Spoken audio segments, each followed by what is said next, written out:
kisiru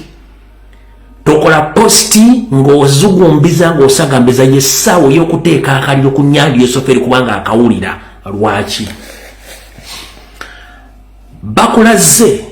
Sam Muguye bwafaanana siwe kintiye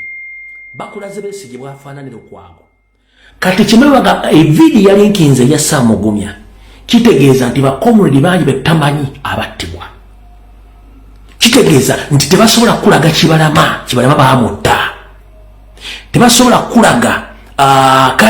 kanatta baamutta tebasobola kulaga damulya baamutta tebasobola kulaga abala tebabatta tebabalina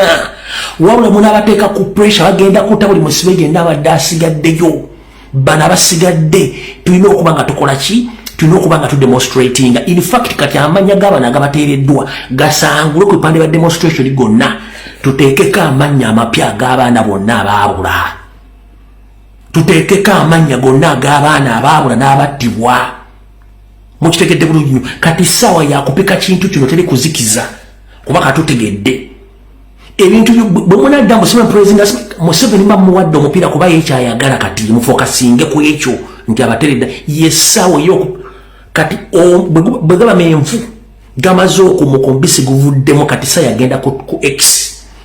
mugende abatasobola genda kwekalakaasa naddala bali mu Middle East ng'olina Twitter handle ya oba bwakabaka bwa Saudi Arabia bwakabaka bwa Jordan bwakabaka bwa Qatar obwakabaka bwa Dubai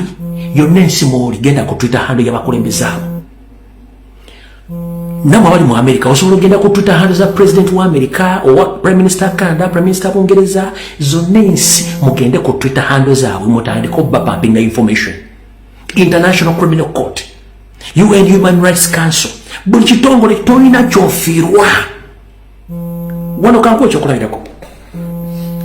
gobadde okimanyi His Excellency Kyagulanyi bwe yafulumira abantu bangi bagatya Kyagulanyi agenze kuzanya documentary adduse mutiitiizi biki